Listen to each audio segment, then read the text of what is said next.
Bonjour très chers internautes, je suis votre frère Renaud Boris Mbota.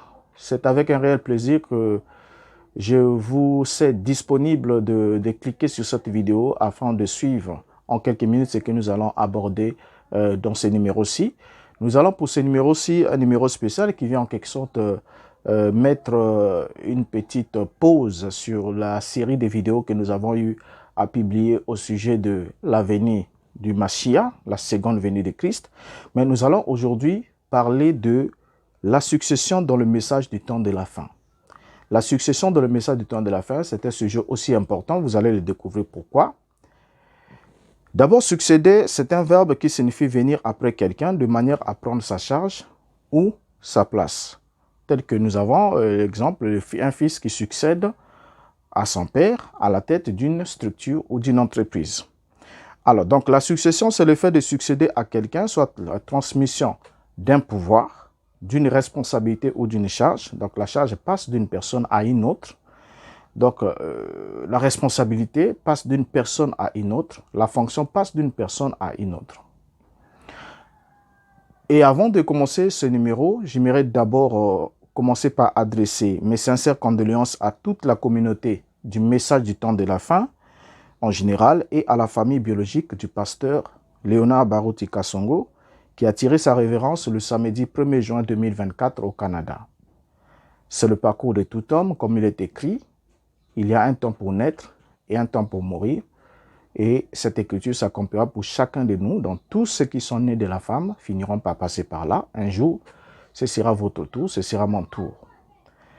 Mais pour cette question que j'aimerais que nous traitons, bien qu'on aurait pu la traiter pendant qu'il était encore vivant, puisqu'on en a parlé de son vivant.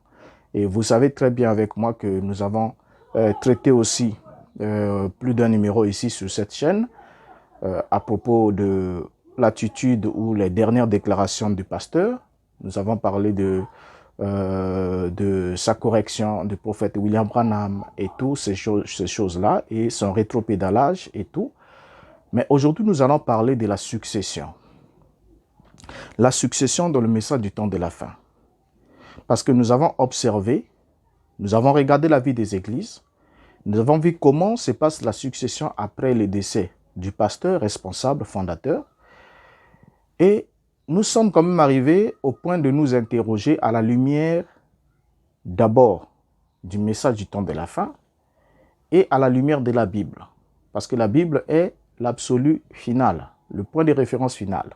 On commence par le message et on termine avec la Bible. Et vous savez très bien avec moi que les disciples de Bérea avaient un sentiment plus noble que ceux de Thessalonique. Ils écoutaient Paul prêcher, ils recevaient la parole avec beaucoup d'empressement, mais ils examinaient chaque jour par les Écritures pour voir si ce qu'on leur disait était exact. Donc en d'autres termes, les paroles de Paul devaient concorder avec ce qui était écrit dans les Écritures. L'homme, Baruti Kasongo, a vécu comme il a vécu, mais j'aimerais quand même ici qu'on puisse jeter un regard sur la dernière volonté de ces derniers à la lumière du message du temps de la fin et à la lumière de la Bible pour pouvoir tirer une conclusion. Et avant que nous puissions aborder cette question, nous allons quand même écouter un extrait de quelques secondes de déclaration du pasteur, extrait de sa prédication du dimanche 31 octobre 2021. Suivant. Et une question m'a été posée, c'était hier.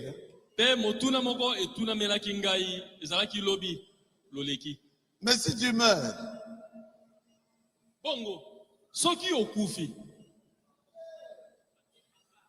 qui va prendre la relève? nani yango akokitana na mosala? J'ai dit, Nalobi, mais j'ai un fils. nazali na mwana na ngai ya mobali. Son nom est qui? Qui? Carlos. Mwana na ngai ya mobali azali kombo na ye ezali nani? Nani? Carlos. Carlos. Ezali Carlos. Qui apprécie son ministère ici? Banani yango basepelaka na mosala na ya kote, botombola maboko.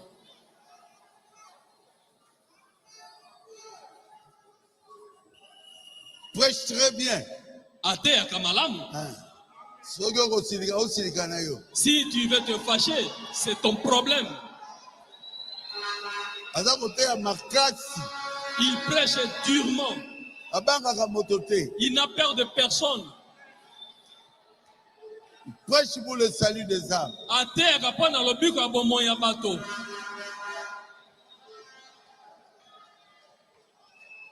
Mais Kasi je ne mourrai pas.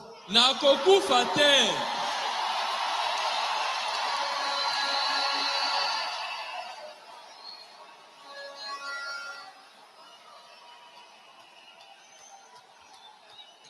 J'irai en enlèvement avec vous.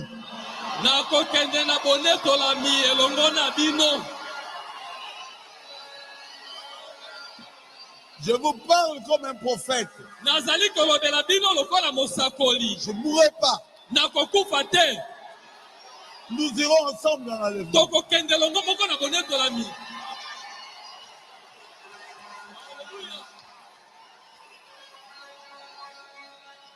Vous croyez à cela? Amen. Mais Carlos est comme un autre moi ici. Kasi Carlosi azali lokola ngai mosusu awa. Que Dieu soit loué. Nzambe asanzolama. Il m'avait donné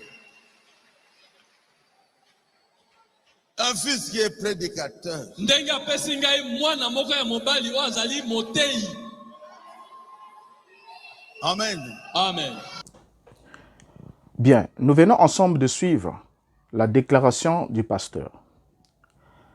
Nous venons ici d'écouter son testament verbal en ce qui concerne l'avenir de cette œuvre de son tabernacle, qu'une fois qu'il serait décédé, s'il arrivait qu'il décède, il n'y a pas de choix à faire, il n'y a pas à réfléchir de midi à 14 heures, qu'on le veuille, qu'on ne le veuille pas, de gré ou de force, c'est son fils Carlos qui doit le remplacer, parce qu'il est comme un autre lui-même. L'autre question, nous allons le traiter dans une autre vidéo, mais ce qui nous intéresse ici, pour le moment, c'est la succession. Notons ensemble avec vous que la succession dans le message du temps de la fin demeure une énigme non résolue. Pourquoi est-ce que cela demeure une énigme non résolue? Cela doit commencer par la source. La source du message du temps de la fin, ce sont les prédications de William Branham, son attitude vis-à-vis de ça, puisque William Branham aussi a vécu, il a eu le temps de préparer sa succession, et William Branham s'en est allé, et jusqu'à ce que son œuvre continue à fonctionner aujourd'hui. Et nous allons voir, arriver jusqu'à là, pour voir comment est-ce que nous en sommes arrivés jusqu'à aujourd'hui. Alors, notons que Dieu appelle d'abord les hommes au ministère, et ces derniers exécutent leur mandat aussi longtemps qu'ils sont qualifiés par la parole à le faire. Nous notons aussi qu'un appel au ministère par Dieu n'est pas aussi une évidence d'appartenance à Dieu. Pourquoi? Parce que même les démons peuvent être appelés au ministère, et même les démons peuvent opérer le miracle. En l'occurrence, Judas, qui était appelé par le Christ lui-même, était un démon, mais cela ne l'a pas empêché d'opérer des miracles. Quand ils étaient envoyés 2 à 2, ils sont tous revenus avec les résultats comme quoi les esprits, les démons leur étaient soumis, ils ont opéré des miracles. Et le Seigneur leur a dit, ne vous réjouissez pas du fait que les démons vous ont été soumis, les esprits vous ont été soumis, ainsi de suite, et vous avez opéré des miracles, mais réjouissez-vous plutôt de ce que votre nom est écrit dans les cieux. Donc ça, c'est la chose la plus importante. Alors, la confirmation d'un ministère est plutôt dans le fait que celui-ci est envoyé par Dieu, donc un homme qui est envoyé par Dieu, dit les paroles de Dieu et accomplit la volonté de ce dernier. Dans toutes ses actions, dans tout ce qu'il fait, il agit en concordance avec ce que Dieu a dit dans sa parole. Alors, introduisons notre sujet en lisant d'abord ce que dit la Bible en ce qui concerne les dons, les charges, les ministères. Et nous allons comprendre et analyser ce qui se passe aujourd'hui autour du message du temps de la fin. Bien sûr, nous inviterons aussi William Branham qui viendra aussi lui-même nous dire ce qui devrait en être devant cette situation.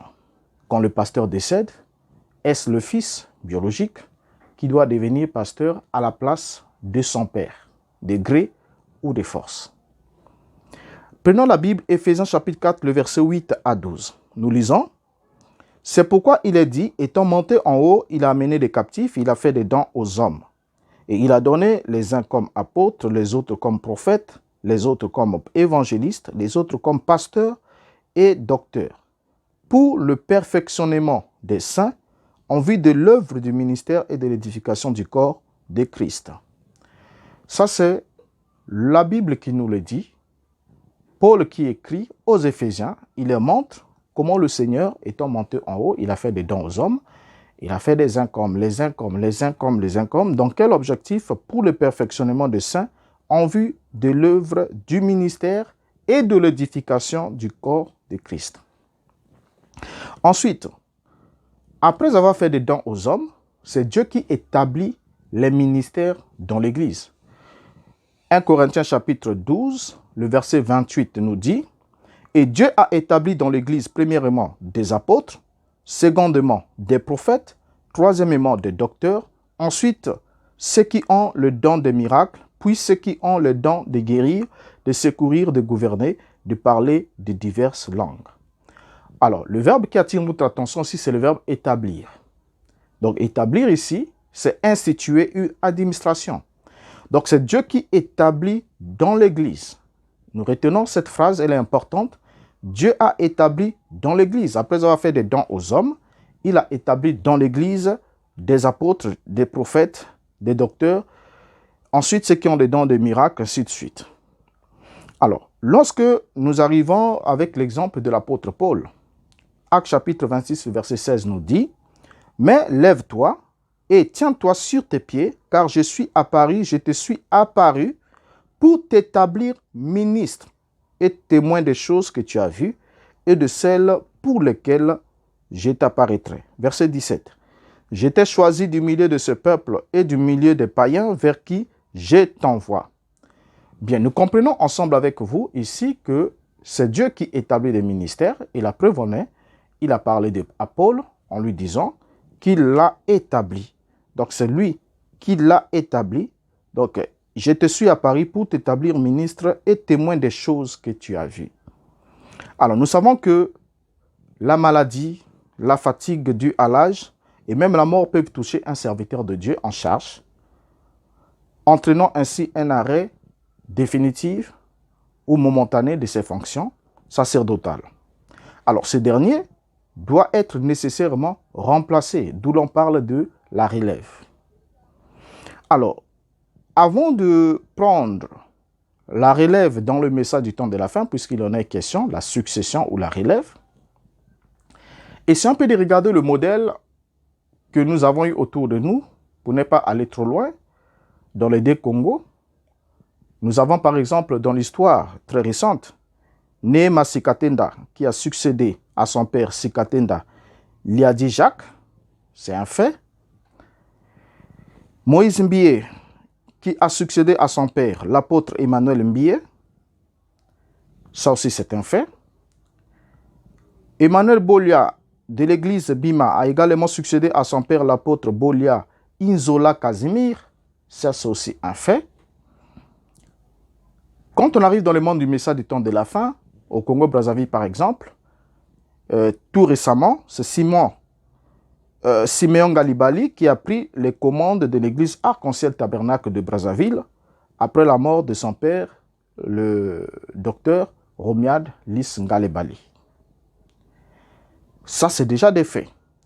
Déjà sur ce fait, on se rend compte que ce que le message du temps de la fin traite des dénominationnels ou des pentecôtistes ont pratiquement la même conduite, la même stratégie, la même démarche. Quand le père décède, c'est le fils biologique qui devient l'héritier de la charge, des fonctions, de l'œuvre bâtie par son père, ensemble avec ses collaborateurs, bien sûr.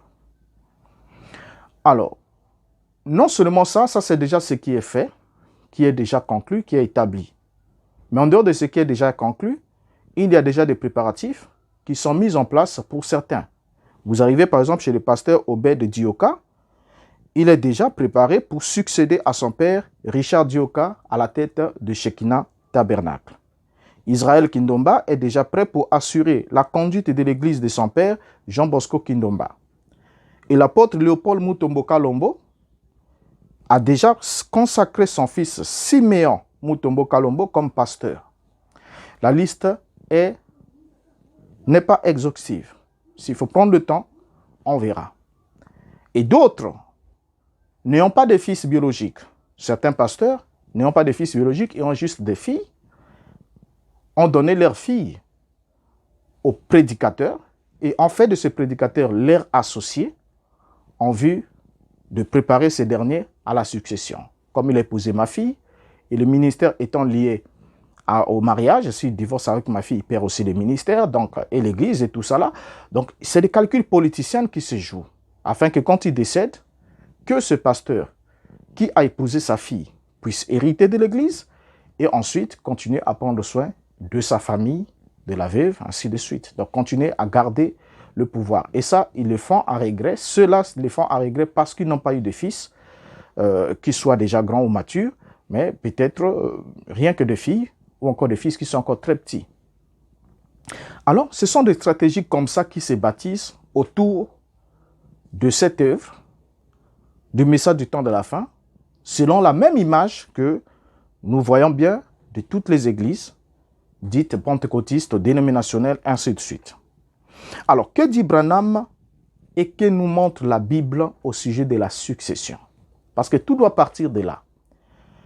Tout ce qui s'est fait dans le message du temps de la fin, au milieu de ceux qui se disent croyants du message du temps de la fin, devrait avoir comme modèle et référence la déclaration de William Branham. Et toute déclaration de William Branham devrait avoir comme modèle et référence la Bible.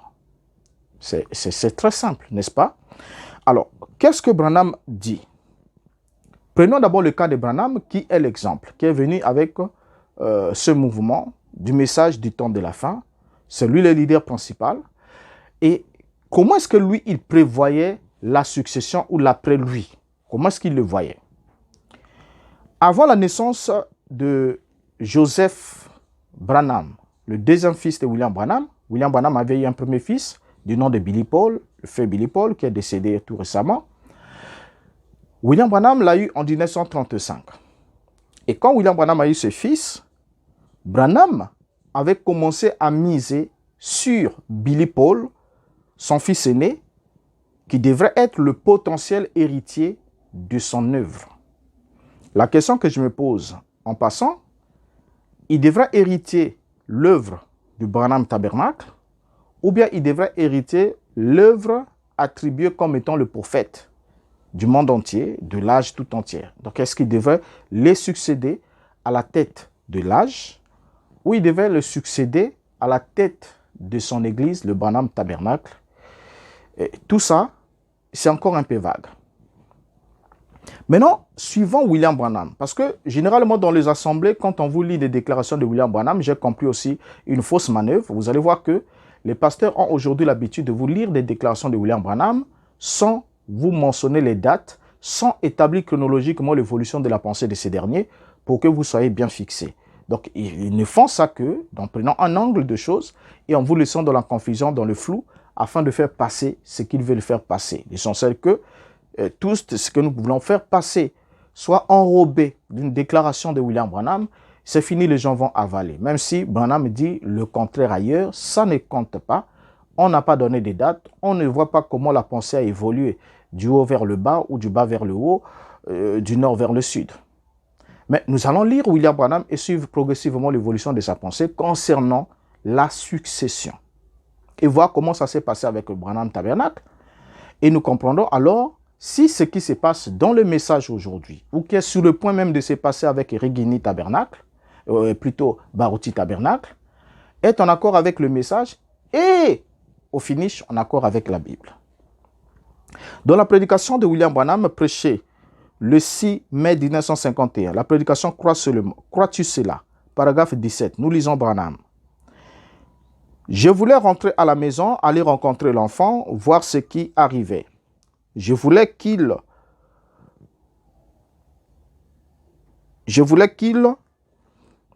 me remplace. Je voulais que quelqu'un me remplace, que je sache que le manteau serait sur mes enfants, si c'est possible. Et ça a toujours été une petite place là, si je pouvais juste presser. Je vois des choses en partie, mais c'est comme si je vis en étant juste dans un petit affluent d'un grand lac juste là. Et je me suis toujours dit, si je pouvais seulement aller au-delà d'un niveau, oh là là, et peut-être que mon passé est plein de péchés, comme je l'ai expliqué, que ma famille avant moi, ils étaient tous des pécheurs. Et j'ai grandi dans un foyer de pécheurs. Et alors, j'essayais de m'abstenir moi-même du péché à ce moment-là, autant que je savais le faire. Je pensais que peut-être Dieu permettrait à mes enfants de jouir de la bénédiction, de la pleine bénédiction. Et peut-être que mon petit garçon serait un prophète à part entière, envoyé de Dieu. J'ai pris pour ça. Bien. Fin de citation. Qu'est-ce que nous remarquons en lisant cette citation? Dans cette citation, quand William Branham fait la déclaration en 1951, Joseph Branham, son dernier fils, n'est pas encore né. Le fils qui est là, c'est Billy Paul Branham, qui devait avoir autour de 16 ans. Alors, dans la déclaration, nous soulignons que Branham parle de la possibilité. Il dit, je voulais que quelqu'un me remplace, que je sache que le manteau serait sur mes enfants, si c'est possible. Donc, l'héritage de son ministère devait être sur ses enfants, si c'est possible. Or, si c'est possible est une locution adverbiale qui s'emploie pour suggérer l'accomplissement futur d'un éventuel fait ou d'une action dans le cas où aucun élément contraire ne viendrait perturber le bon déroulement. Donc là, nous sommes dans le conditionnel. Et il descend à la fin de la déclaration, il dit, et peut-être que mon petit garçon serait un prophète à part entière, envoyé de Dieu. J'ai pris pour ça. Donc voilà, peut-être que. Or, peut-être marque la probabilité, l'éventualité, la vraisemblance, la possibilité. Donc déjà là, on voit William Branham qui dit qu'il prie pour ça. Il prie pour quoi? Il prie pour que Billy Paul Branham puisse être appelé par Dieu et puisse devenir prophète afin que le manteau de William Branham repose sur ce dernier. Question en passant. Est-ce que la prière de William Branham à l'égard de Billy Paul a-t-elle été exaucée ou ne l'a pas été? C'est la question. Nous savons que pour ceux qui font une comparaison entre William Branham et le Seigneur, le Christ, ceux qui ne comprennent pas que le Christ dans sa prière dit « Je sais que tu m'exauces toujours ». Jean chapitre 11. « Je sais que tu m'exauces toujours ». Mais ce n'est pas le cas avec William Branham, au cas où vous me direz que la prière qu'il a faite pour que Billy Paul devienne prophète et reçoive son manteau à sa place n'a pas été exaucée. Suivant, continuons. Branham priait donc pour son fils Billy Paul pour que ce dernier soit un prophète. Il priait pour ça. Toujours dans la prédication, crois seulement. Toujours dans la prédication, crois seulement. Et crois-tu plutôt cela? Il continue au paragraphe 18 en disant, « Mon petit garçon qui est avec nous maintenant, il aura bientôt 16 ans. Il semblait être un bon garçon, il a attiré mon attention et c'était un très bon, aimable petit garçon. Mais je lui parlais de se faire baptiser, de faire une confession pour Christ en public. Il a mené une bonne vie et tout, le petit garçon. Mais environ une semaine après cela, je suis entré dans la maison et il était venu sans que je lui demande quoi que ce soit. Il a dit, « Papa, je veux devenir un chrétien, je vais servir le Seigneur. » Mon Joseph était juste avec moi. Quand je ne le savais pas. Le petit enfant que je pensais être Joseph, c'était une petite fille et je lui ai donné le nom de Sarah. Je suis reconnaissant pour elle, je l'aime de tout mon cœur. J'ai un garçon et une fille. Quel que soit son genre, ça va. Mais je voulais tellement un garçon tant que il peut devenir un ministre de l'Évangile. Et je crois que Dieu est en train d'appeler mon petit garçon là derrière. Il va devenir un ministre de l'Évangile. Merci. Voyons donc la sagesse de Dieu. Eh bien, je comprends plus. Si vous demandez à Dieu, Dieu vous accordera le désir de votre cœur. Je ne crois pas que même si le petit enfant naissait, qu'il atteindrait l'âge de devenir un ministre. Jésus serait ici avant ce temps-là, je crois. Et Dieu a simplement placé cela sur mon petit garçon là derrière et que nous vous remercions pour votre bonté et que Dieu vous bénisse. Bien, qu'est-ce qu'on constate après lecture ensemble de cette citation de William Branham? William Branham nous dit ce qu'il croit. Il dit, il croit que Dieu est en train d'appeler son petit garçon là derrière. Là, il s'agit de Billy Paul Branham. Il croit. Donc, c'est la foi de William Branham. Il croit qu'il va devenir un ministre de l'Évangile. Maintenant, ce que Branham aussi ne croyait pas, c'est que si même le petit garçon venait à naître, c'est-à-dire Joseph, puisqu'il attendait un Joseph, et la grossesse est venue, c'est une fille qui est née, il a donné le nom de Sarah à cette fille, et ensuite il a été obligé de se retourner vers Billy Paul et de voir que mon Joseph était toujours là avec moi, je ne le savais pas. Voyez? Et il précise encore que même s'il arrivait que ce garçon-là naisse, ce petit enfant naissait, il n'atteindrait pas l'âge de devenir un ministre. Jésus serait déjà ici avant ce temps-là. Je le crois. Alors, la promesse de la venue d'un autre prophète messager après la mort du départ de William Branham est faite aussi par lui-même. Déjà là, on comprend que son fils devait devenir ministre afin de pouvoir porter le manteau de William Branham après sa mort. Mais par la suite, en 1951, le 8 mai 1951 de la prédication, la foi est une ferme assurance. Branham dit au paragraphe 82 ce qui suit. Maintenant, ce don de la connaissance et autres, comme cela, comme j'ai dit, le fait que cela ne descende pas sur mes frères, sur ses frères, cela peut ne jamais, je ne crois pas que cela arrivera tant que je serai en vie. Après mon départ, il viendra probablement sur quelqu'un. Mais regardez, c'est parce que le Saint-Esprit, le même ange, l'a dit. Je sais donc que c'est comme cela. Alors, dans la prédication 3 témoins, prêchée le 28 juillet 1951, paragraphe 9, Branham ajoute, « Je dis ceci avec respect, les dons et les appels sont sans repentir. Cela va, il y a un don de discernement dans l'Église, c'est vrai, voyez-vous, mais un don prophétique est ordonné à venir avant la fondation du monde. Cela n'arrivera jamais avant que je meure.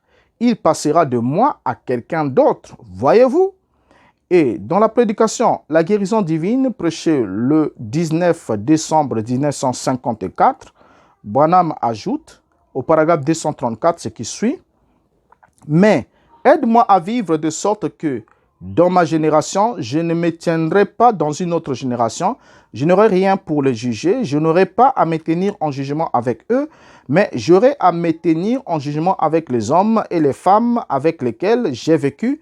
C'est là que ça comptera là, de l'autre côté, à la résurrection, lorsque mes jours seront finis et que j'aurai fait de mon mieux. Si je suis serviteur de Dieu, Dieu va susciter pour lui un autre homme en ce jour-là, après ma mort. Ainsi, il n'est pas nécessaire que je mette quelque chose autour de ma théologie. Il m'appartient de vivre dans la lumière que j'ai et m'attendre à Dieu. Pour la prochaine génération, il y aura un homme là, lorsque cette génération s'élèvera. Amen. Donc, vous voyez ici, là, nous sommes en 1951 jusqu'en 1954. Branham est en train d'attendre, de projeter qu'il y aurait après lui la venue d'un autre ministère, d'un autre don, d'un autre homme. Et que cet autre homme recevra sur lui le même esprit qui était sur lui, Branham, mais que seulement l'homme-là ne peut pas le recevoir pendant que Branham est en vie. Il faudra que Branham décède, ensuite cet homme succède. Et Branham le souligne. Il dit qu'il viendra pour une autre génération. Lui, il a été envoyé pour une génération. Il sera jugé avec la génération à laquelle il a été envoyé. Mais après lui, il y aura aussi un autre qui s'élèvera avec le même don. Alors, là, Branham dit tout ça avant la naissance de Joseph Branham, son fils cadet. Mais quelques mois après la naissance de Joseph Branham, William Branham va changer alors de mise. Vous allez suivre ce qui va se passer. Il va changer de mise. Dans la veille de Bartimée, prêché le 7 avril 1956, donc quelques mois après la naissance de Joseph Branham, au paragraphe 4, Branham dit « Et mon petit garçon Joseph, j'essaie de l'élever et si Dieu me laisse vivre, j'aimerais l'élever de la même manière pour qu'il soit un homme bon, pur, qui aime le plein air qui aime Dieu de tout son cœur. Et je crois vraiment que mon petit garçon Joseph prendra peut-être ma place lorsque Dieu me retirera de la terre. Et je crois que le don prophétique, ou quoi que cela puisse être, le don de Dieu qui m'a été donné d'une manière si solennelle, reposera soit sur Billy, soit sur Joseph. Lorsque je partirai, que Dieu continuera le ministère après que j'aurai quitté la scène. Bien, voilà l'une des premières déclarations suivant quelques mois après la naissance de Joseph Branham, le fils cadet, le fils Benjamin de William Branham. Et qu'est-ce que nous remarquons en lisant cette déclaration donnée par William Branham? Nous voyons d'abord l'incertitude, puisqu'il nous dit « Je crois vraiment que mon petit garçon Joseph prendra peut-être ma place. » Donc il commence par là. Il prendra peut-être ma place. Ça, c'est la première fois qu'il fait mention de Joseph en le liant à la succession. Il prendra peut-être ma place. Or, peut-être marque la probabilité, l'éventualité, la vraisemblance, la possibilité. Et il ajoute que le don de Dieu qui était sur lui devait se reposer soit sur Billy Paul, soit sur Joseph. Or, soit présente une hypothèse ou une supposition, parce qu'on n'est pas trop sûr. Qui va succéder entre les deux? Est-ce que ce sera Joseph? Est-ce que ce serait Billy? Il continue donc à avoir soif de la vie. Prêché le 28 juillet 57, paragraphe 14. Il dit, « De toute façon, quand j'étais dans notre église, beaucoup d'entre vous les aspergent pour les baptiser. Les baptêmes des enfants, c'est très bien. Nous essayons de suivre la Bible. Jésus a pris les petits-enfants et les a bénis. Nous les consacrons et lors de la consécration du petit garçon à l'autel, je ne sais comment, j'étais inspiré de dire, Joseph, tu es un prophète de Dieu. Et peut-être, j'ai pris qu'après mon départ, une double portion de l'esprit vienne sur Joseph pour l'âge à venir s'il y en a un. Donc ici, Branham va maintenant pour la première fois faire intervenir l'inspiration divine. Il va faire intervenir l'inspiration. Il dit qu'il a affirmé sous l'inspiration que Joseph, tu es prophète pendant qu'il était en train de consacrer cet enfant. Or, dans la prédication, voir Dieu prêcher le 29 novembre 59, paragraphe 23, il va dire, « Le matin où je l'ai consacré au Seigneur, il y avait là plusieurs bébés, leur mère était avec eux à l'autel. Quand j'ai pris Joseph dans mes bras, sans savoir ce que je disais, j'ai dit, « Joseph, mon fils, tu es un prophète. De toute façon, c'est ma prière et je crois que cela s'accomplira un jour. » Alors, donc vous voyez ici ensemble avec moi que William Branham, après avoir fait toutes ces déclarations-là sur Joseph, il souligne toujours que c'était sa prière. Sa prière. Sa prière, c'était quoi? Que Joseph devienne un prophète, qu'il soit un prophète. Bien qu'il a dit que lors de la consécration, il avait parlé sous l'inspiration sans même savoir ce qu'il disait. Il avait dit, Joseph, tu es prophète. OK? Mais lorsque nous retournons prendre la prédication, la bande de la consécration de Joseph, nous allons lire ensemble avec vous la déclaration et nous allons voir si William Branham avait parlé, affirmé, fait une déclaration affirmative sous l'inspiration en disant « Joseph, tu es prophète » ou qu'est-ce qu'il avait dit? Prenons la prière de la consécration de ces bébés et là, dans Les Esprits séducteurs, prêché le 24 juillet 1955, paragraphe 23. Lisons ensemble. Frère Glenn Frank, il a ses 3 petits-enfants à faire consacrer au Seigneur. Une petite penderie tout là-bas au nord du pays. Tu m'as promis cet enfant. Père, puisse tes bénédictions reposer sur lui. Joseph, mon garçon, je te donne à Dieu. Et puisse ta vie être une bénédiction. Puisses-tu être prophète. Joseph, puisse la grâce de Dieu reposer avec toi. Puisse le Dieu de ton Père, le Seigneur Jésus-Christ, te bénir à jamais, faire de ta vie une bénédiction pour les autres. Au nom de Jésus-Christ, je le bénis. Amen. Alors, voyez bien cette prière. C'est dans cette prière que William Branham nous a dit plus haut, plus loin, qu'il va dire plus tard, qu'il avait déclaré sous l'inspiration, sans le savoir, quand il a tenu l'enfant de les mains, il a dit, Joseph, tu es prophète. Ce n'est pourtant pas ce que nous lisons ici. Ce n'est pourtant pas ce qu'il a dit dans cette prière de consécration. Qu'est-ce qu'il nous dit? Il dit, puisses-tu être prophète Joseph, puisse la grâce de Dieu reposer sur toi, puisse le Dieu de ton Père, le Seigneur Jésus-Christ, te bénir à jamais et faire de ta vie une bénédiction pour les autres. Or, lorsque il dit, puisses-tu être prophète, William Branham est en train de mettre un souhait et non une déclaration affirmative, comme il aurait dit sous l'inspiration. Alors, dans la prédication, tenir des conférences. Prêcher le 8 juin 1960, paragraphe 72. Branham me dit ce qui suit. Mes amis, la mort ne change pas un homme. Elle ne change pas votre lieu, elle ne change que votre lieu d'habitation. J'ai une femme, une très douce femme, assise là, juste là. J'ai 3 petits-enfants, 2 jeunes filles et un petit garçon, ainsi que Billy Paul. Je désire vivre pour eux, mais mon premier objectif, c'est de vivre pour Christ, pour mon ministère. En second lieu, j'aimerais vivre assez longtemps pour voir mon petit Joseph qui est assis là, devenir un ministre, recevoir l'esprit que je vais lui laisser, puisse l'esprit qui est sur moi venir sur lui. Quand je l'ai consacré à Dieu, alors qu'il était là, dans les bras de sa mère, je ne sais pas, il y avait 10 ou 15 bébés. Quand je l'ai pris, l'esprit m'a saisi et a dit, Joseph, mon fils, tu es un prophète. Oh Dieu, permets que l'esprit qui est sur moi vienne sur mon fils dans une double portion. Quand j'arriverai au bout du chemin et que je ne serai plus allé plus loin, je désire remettre cette Bible à Joseph et dire, mon chéri, ne fais pas de compromis avec aucune parole, reste fidèle à Dieu, même si cela exige tout, reste fidèle à Dieu. Quand je pourrai te voir faire cela, voir Joseph prendre ma Bible et s'avancer à la chair comme un serviteur de Dieu oint, alors tout sera terminé, c'est tout ce que je peux faire pour Dieu. Fin de citation. Là, vous voyez déjà que la déclaration que William Branham fait même dans cette citation ne s'accorde pas avec ce que nous avons lu de paroles de la consécration du bébé, n'est-ce pas?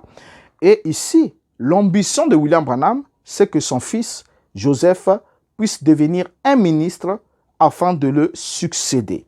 Dans la Reine de Midi, prêché le 20 juin 1960, paragraphe 11, il dit « Un de ces jours, je devrais quitter ce monde, mais j'aimerais le quitter avec un cœur sincère en faisant le mieux que je peux pour le royaume de Dieu et mourir à la tâche. Voilà de quelle manière j'aimerais partir. Puisse Dieu m'aider et placer le petit Joseph, mon petit garçon ici, à ma place pour qu'il continue le ministère si Jésus tarde. » Donc, ce sont des souhaits. C'est toujours une prière. Puisse Dieu m'aider. Puisse Dieu m'aider et placer le petit Joseph, mon petit garçon ici, à ma place pour qu'il continue le ministère si Jésus tarde. Ce sont des prières, ce sont des vœux que William Branham est en train de mettre envers Dieu. Est-ce que Dieu va exaucer? C'est ce que nous allons suivre. Dès ce moment, prêché le 16 juillet 1960, paragraphe 116, il dit « Ô Dieu, quand mes jours seront finis, je voudrais voir le petit Joseph devenir un homme, afin que je puisse placer cette Bible dans sa main. En effet, le jour de sa consécration, tu as parlé. Tu as dit, Joseph, tu es un prophète. Je t'ai pris, ô Dieu, d'accorder d'une double portion de l'esprit. Repose sur mon garçon. Si seulement tu m'accordes de vivre pour gagner des âmes pour toi jusqu'à ce que je devienne vieux et qu'ensuite je place cette Bible dans les mains de mon fils Joseph et que je lui dise de continuer avec le même évangile, ce sera une vie comblée, Père. Alors, la question en passant, est-ce que la prière là a été exaucée? Elle ne l'a pas été. William Branham est décédé en laissant Joseph tout jeune, un petit garçon.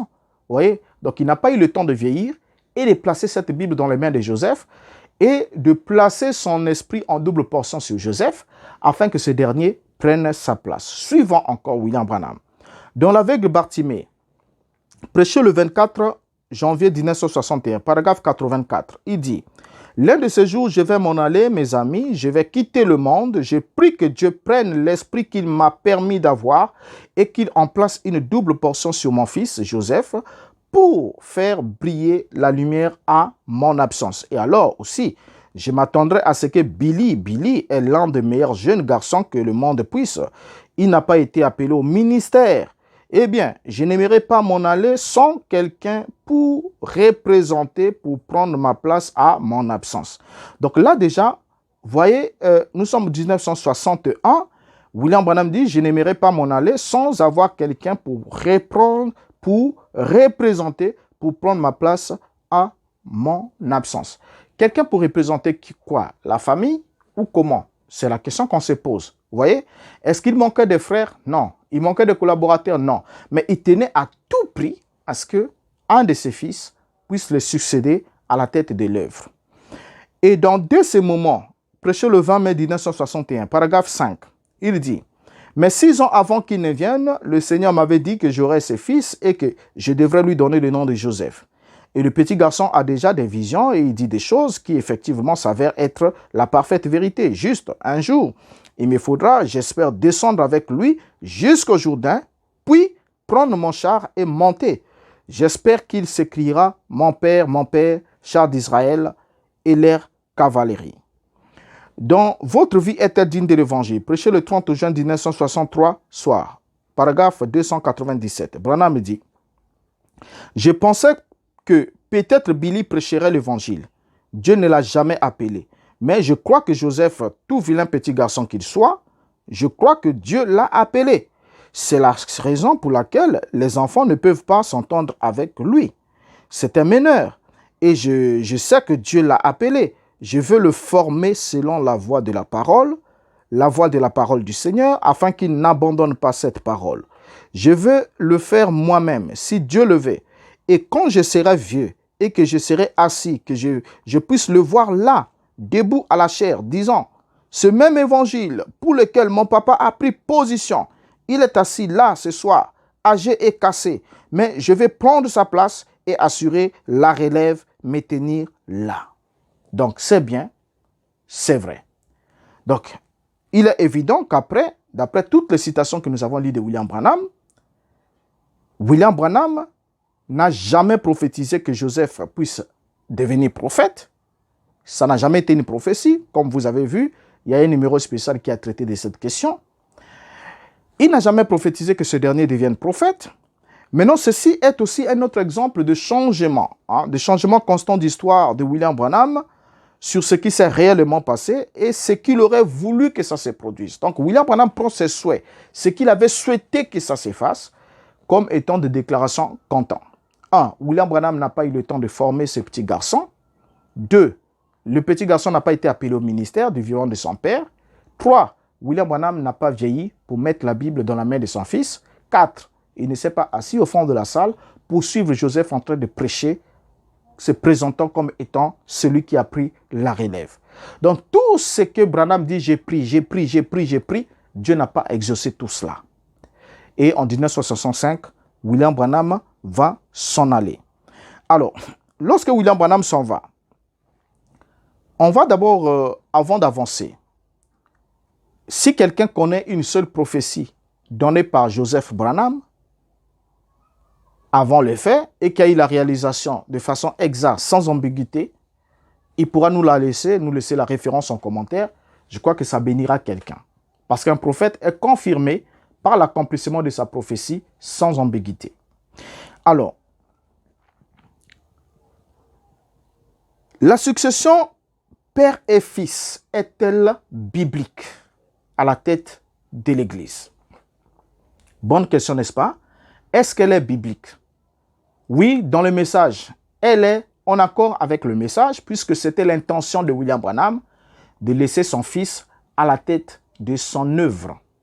Il a dit qu'il ne devrait pas manquer de représentants. Donc il faut qu'il soit représenté du haut de la chair et il devait confier la responsabilité de l'œuvre qu'il a bâtie à son fils. Maintenant, la question, la bonne et la meilleure, la succession père-fils est-elle biblique? Est-ce qu'elle est biblique? La réponse, oui. Succession père-fils est biblique, mais ça dépend des fonctions et des domaines. Dans le domaine... Ok, allons-y ensemble. Commençons d'abord dans le domaine prophétique, parce que nous avons 3 domaines dans la Bible. Quand on parle de la Bible, on parle de la Torah, de l'Ancien Testament. nous parlons, il y a 3 grandes fonctions dans l'Ancien Testament, n'est-ce pas? La fonction sacerdotale, nous avons les sacrificateurs, dont le souverain sacrificateur, et nous avons la fonction royale, et nous avons aussi la fonction prophétique. Alors, commençons d'abord par la fonction prophétique. Est-ce que le prophétisme biblique se transmet du Père au Fils? La succession dans l'œuvre de Dieu, est-ce qu'elle est possible de façon biologique? C'est la question. Prenons la Bible comme exemple. Premier exemple, nous allons prendre quelques exemples. Premier exemple, Josué va succéder à Moïse. Josué chapitre 1er, le verset 1er jusqu'au verset 2 et le verset 5. Après la mort de Moïse, serviteur de l'Éternel, l'Éternel dit à Josué, fils de Nun, serviteur de Moïse, Moïse, mon serviteur, est mort. Maintenant, lève-toi, passe ce Jourdain, toi et tout le peuple, pour entrer dans le pays que je te donne, que je donne aux enfants d'Israël. Nul ne tiendra devant toi tant que tu vivras.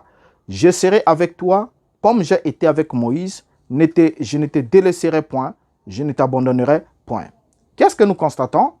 Après la mort de Moïse, serviteur de l'Éternel, l'Éternel dit à Josué, fils de Moïse, non, fils de Nun, n'est-ce pas?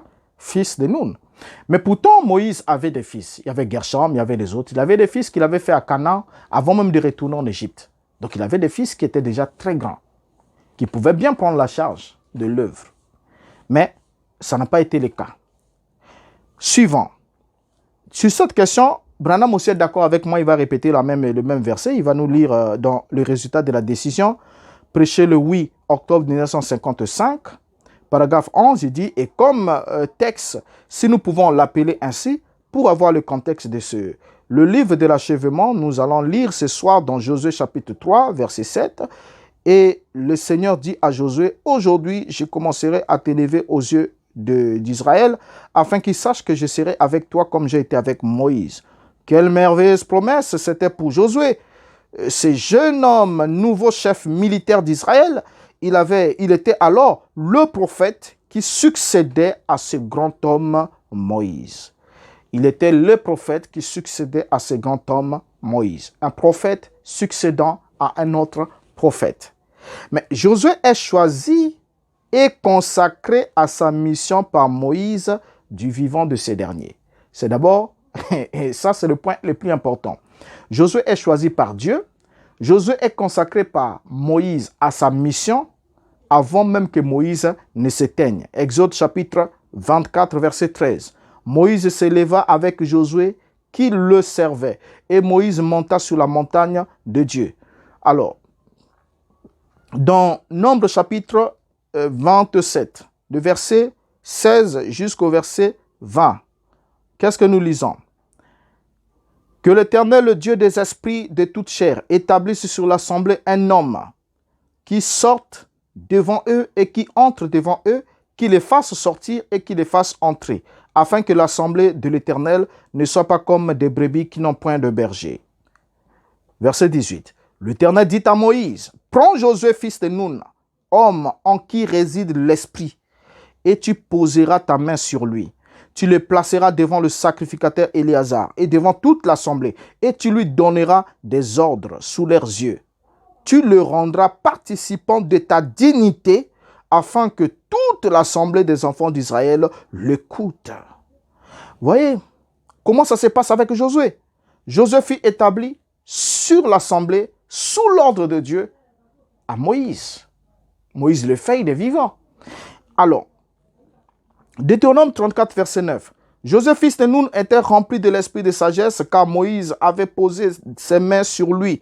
Les enfants d'Israël lui obéirent et se conformèrent aux ordres que l'Éternel avait donnés à Moïse. Notons bien ensemble avec vous, avant de continuer, et avant bien sûr de chuter, Josué n'était pas le fils biologique de Moïse.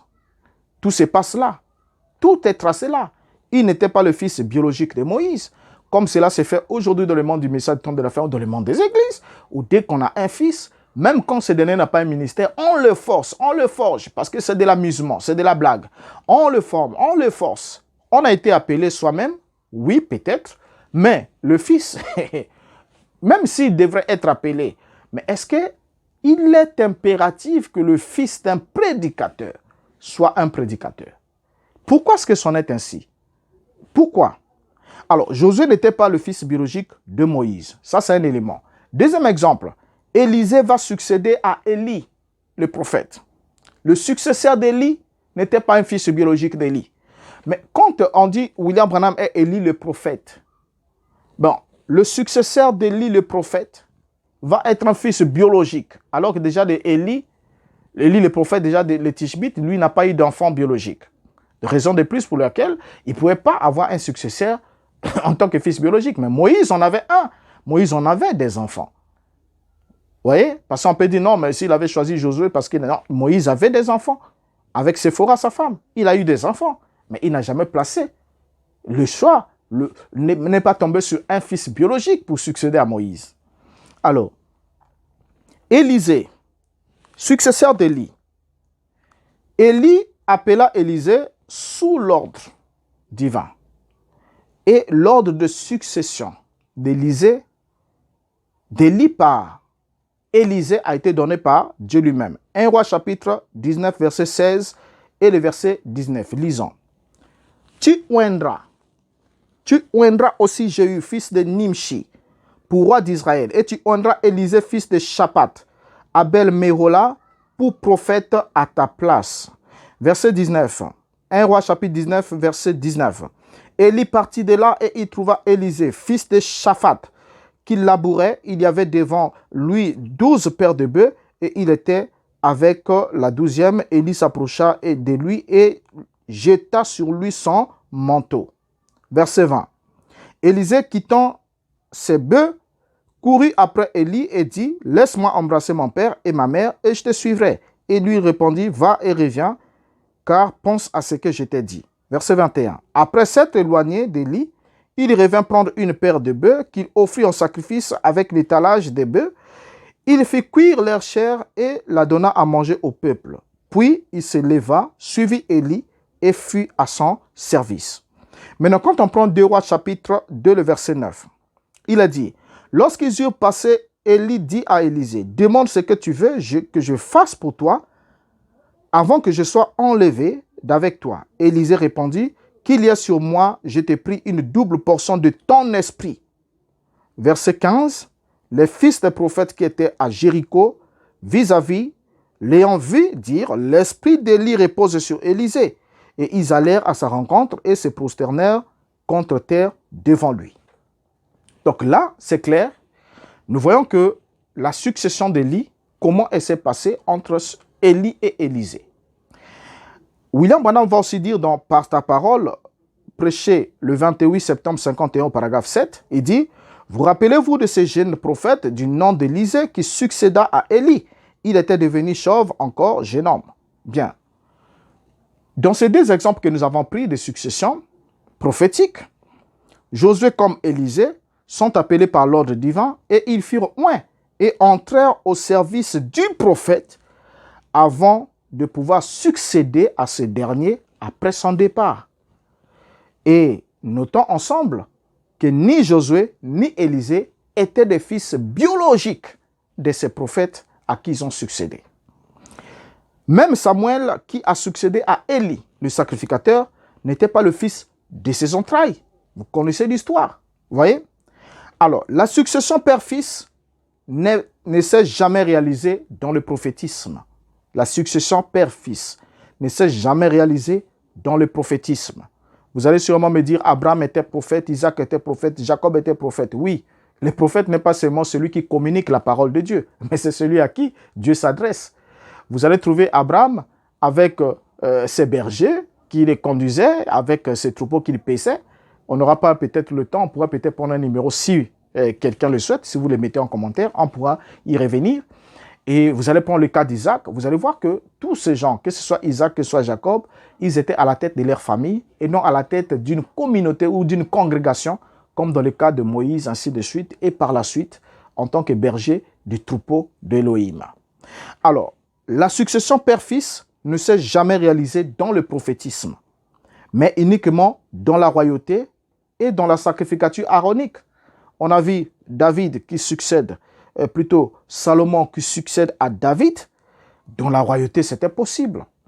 1 Roi chapitre 1, le verset 30, il est dit « Ainsi que je te l'ai juré par l'Éternel, le Dieu d'Israël, en disant, Salomon ton fils régnera après moi, et il s'assiera sur mon trône à ma place. Ainsi ferai-je aujourd'hui. » Et dans le ministère expliqué, prêché le 1er octobre 1956, paragraphe 49, Branham dit « Si nous avions maintenant du temps pour établir ceci et prendre chaque point, mais je vais simplement me dépêcher. Ainsi, lorsque Salomon vint, lequel était le successeur de David, Dieu oignit Salomon et lui donna un don.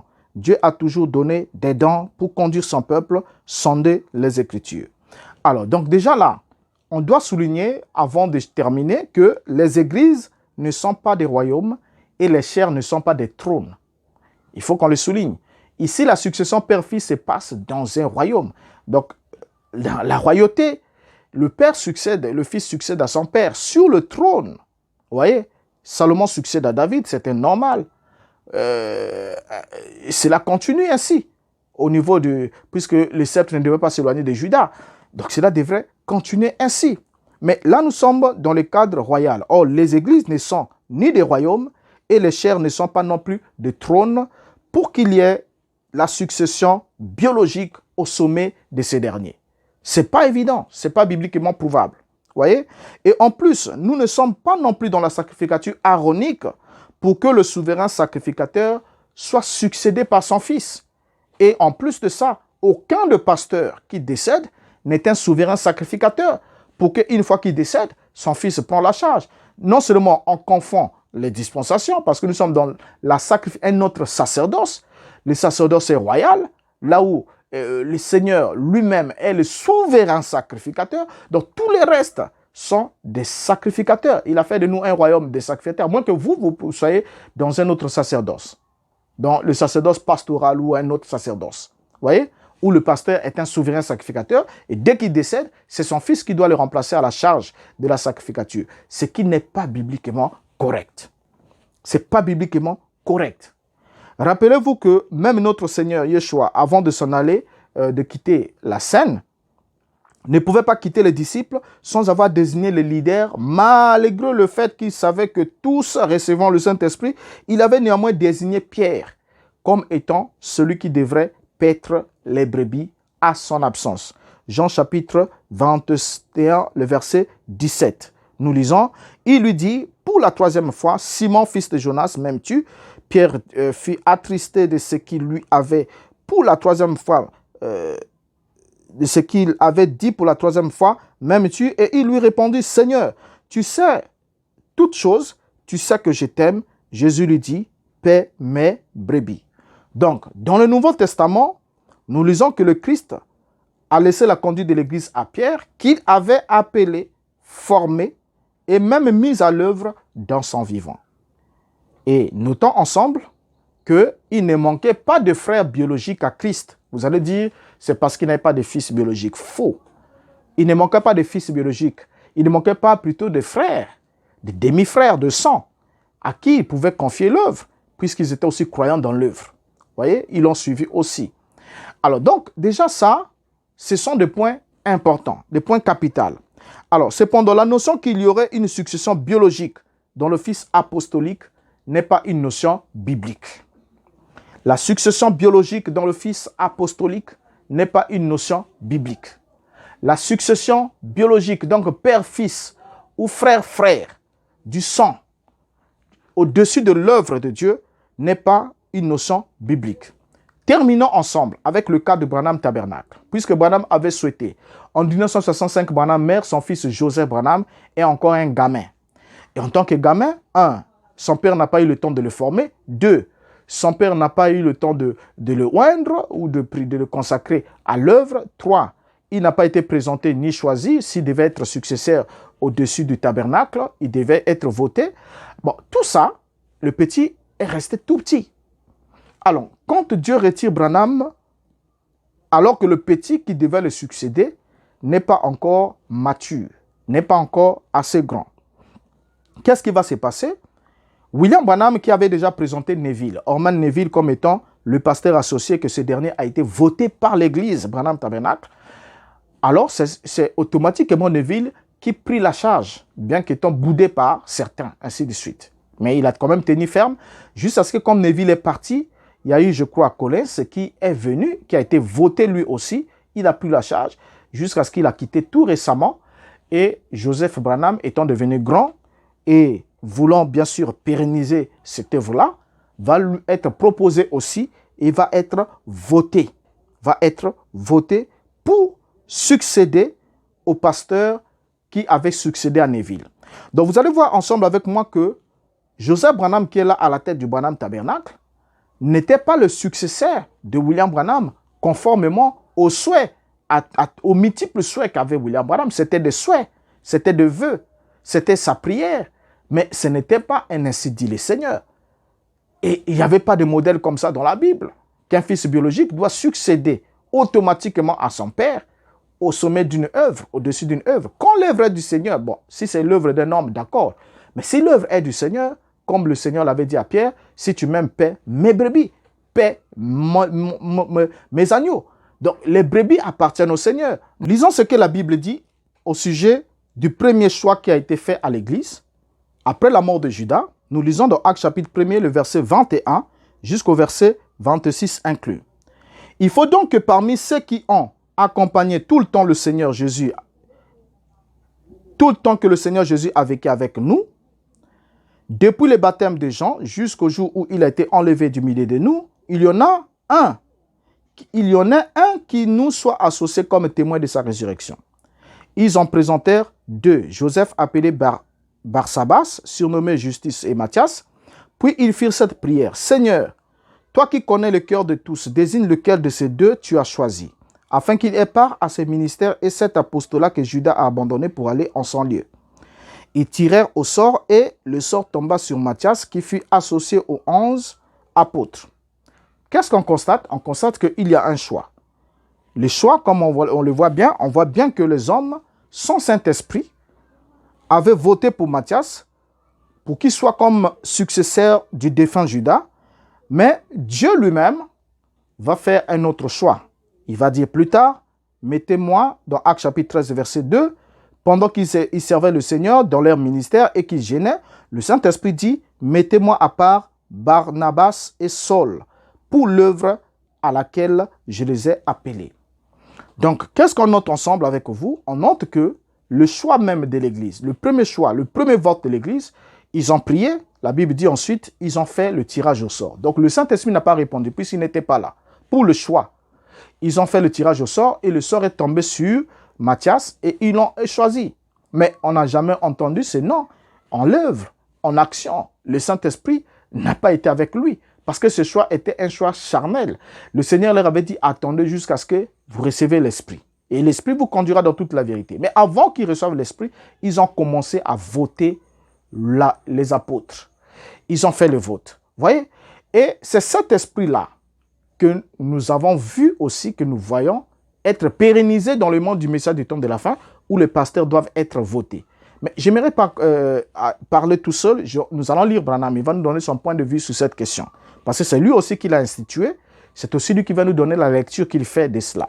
Tout en retenant que le premier vote des prédicateurs ou des apôtres a été fait dans l'Église qui n'avait pas encore reçu l'effusion du Saint-Esprit. Donc c'était une activité de manque du Saint-Esprit. Mais quand le Saint-Esprit vient, il parle lui-même à la réponse à la prière aux jeunes. Il dit, mettez-moi Barnabas et Saul à part pour l'œuvre à laquelle je les ai appelés. Donc l'Esprit pouvait alors parler, s'exprimer pour le choix des ministères, pour le choix des fonctions de positionnement. Mais ce n'est pas le cas dans ce qu'on appelle vote d'un prédicateur qui devient pratiquement de la politique politicienne dans l'Église. Hébreux chapitre 5-6, première partie, prêché le 8 septembre 1957, Branham dit ce qui suit. Paragraphe 24. Ainsi, lorsque Dieu a choisi Paul, les hommes ont choisi Matthias, lorsqu'ils ont tiré au sort, mais il n'a jamais rien fait. Cela montre donc quelle autorité l'Église a de faire un choix, d'élire ses diacres et d'envoyer des prédicateurs à divers endroits. Cela est souvent charnel. Voilà, nous retenons. C'est Branham qui le dit. Il dit que Dieu a choisi Paul, les hommes ont choisi Matthias. Donc, il y a le choix des hommes. Il y a le choix de Dieu. Quand les hommes votent, c'est le choix des hommes. Ce n'est pas forcément le choix de Dieu. Dieu, lui, choisit Paul. Les hommes ont choisi Matthias. Et Branham me dit que ce dernier n'a jamais rien fait. Vous voyez, aux yeux de Dieu, il n'a jamais rien fait parce que ce n'était pas son choix. Et il termine, il dit, cela est souvent charnel. Alors, en le suivant ici, là nous sommes en 1957 et lorsqu'on descend un peu, j'ai déjà pris assez de votre temps. J'aimerais juste qu'on puisse atterrir cette fois-ci en parlant de la succession. Quand Branham parle de la succession, puisque Branham a établi que Paul était le premier messager des âges de l'Église, mais lorsque Paul est mort, qui devait succéder à l'apôtre Paul? Est-ce que ça devait être un prophète qui devait succéder à Paul automatiquement? Ou ça devait être un ministère, un autre, ou un frère biologique s'il en avait, ou encore un fils s'il en avait? Que dit Branham lui-même? Parce qu'il faudra frire le poisson de sa propre huile. Dans le message, l'exposé des 7 âges de l'Église, chapitre 3, page 72, il dit ce qui suit. Au moment où la révélation de l'Apocalypse a été donnée, d'après la tradition, Paul était mort en martyr. Mais Jean poursuivait l'œuvre à sa place, exactement comme Paul l'avait fait à l'époque de son ministère. Qu'est-ce qu'on retient ici? Paul était mort en martyr. Qui poursuivait l'œuvre à sa place? Jean, n'est-ce pas? Or, Jean a marché avec le Seigneur et Paul est venu plus tard. Mais quand Paul s'en va, c'est Jean qui continue, qui poursuit l'œuvre. Donc, c'est rangé du côté de Jésus. Prêché le 1er juin 62, paragraphe 28. De même au temps d'Irénée, il a continué à la même chose. Martin a continué sur la même chose. Polycarpe a continué sur la même chose. Ainsi de suite, au travers des âges. Ils avaient ça. Et alors, l'apôtre de l'Église, l'apôtre qui était Paul. Et quand Paul a quitté, Jean a repris l'Église. Et quand Jean a quitté, Polycarpe l'a repris. Quand Polycarpe a quitté, Irénée l'a repris. Et ainsi de suite, Martin et les autres. Cela a tout simplement continué à aller jusqu'à ce que l'Église catholique romaine a démoli la chose, ensuite entièrement en pièces et les a brûlés et dispersés. Alors, qu'est-ce qu'on retient ici? Quand Branham parle de la succession, il parle de Paul, et après Paul, il parle de Jean, et après Jean, nous avons Polycarpe, après Polycarpe, nous avons Irénée, après Irénée, nous avons Martin, il continue ainsi de suite, jusqu'à ce que l'Église catholique est venue briser tout, brûler, renverser tout ça là. Mais quand vous regardez bien cette succession apostolique, vous allez voir que rien ne se faisait de père en fils. Tous ces gens avaient des enfants. Ils avaient des fils biologiques. Jean avait des fils biologiques. Polycarpe en avait. Ils avaient tous, ils avaient des fils. Mais ils avaient des fils, ils avaient des frères de sang. Mais aucunement, l'œuvre a été transmise par un successeur biologique. D'ailleurs, Branham lui-même va remettre le vote pastoral en cause en montrant que c'est du nicolaïsme. Je vais terminer par là. Lisons le prophète Branham. Lisons-le lui-même. Parce que vous allez dire, non, nous devons voter, le pasteur doit être voté. Mais Branham dit que voter un pasteur, c'est du nicolaïsme. Ce n'est pas moi qui le dis. Lisons-le. Dans l'exposé des 7 âges de l'Église, résumé des âges, il dit ce qui suit. Ainsi, en rendant l'honneur à qui l'honneur ne revenait pas, nous voyons que la vraie Église s'est entachée d'humanisme. Une fois établi le nicolaïsme, la succession apostolique, les prédicateurs placés par des supérieurs, les pasteurs plébiscités par le vote, etc. L'Église n'avait plus qu'un pas à faire pour arriver au balamisme. La deuxième étape vers la profondeur de Satan était maintenant lancée. Voilà. Donc, voter un pasteur est le premier pas vers le balamisme. Donc, c'est déjà du nicolaïsme, mais un premier pas vers le balamisme. C'est Branham qui le dit. Si vous le croyez, bien sûr. Si vous ne le croyez pas en ce moment-là, vous continuez à faire ce que vous avez à faire. Donc, comprenons ensemble avec vous que dans le cas du pasteur, le feu Baruti Kasongo, qui avait émis aussi le souhait de voir son fils devenir successeur, il ne le tient pas de lui-même, il a suivi les traces, les pas de William Branham, mais ensemble, nous avons vu ce que dit la Bible et la réalité de ce qui va se passer dans Baruti Tabernacle.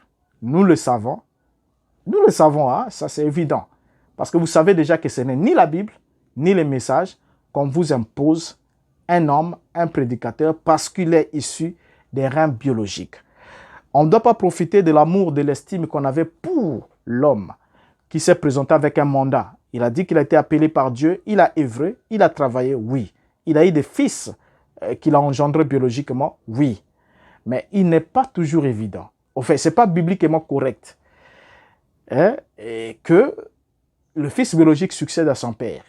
Et même quand Branham a émis ses souhaits, Dieu l'a retiré très tôt avant que son fils devienne mature, avant qu'il puisse réaliser cela. Parce que Dieu n'a pas exaucé cette prière-là, parce qu'elle n'était pas conforme à sa volonté.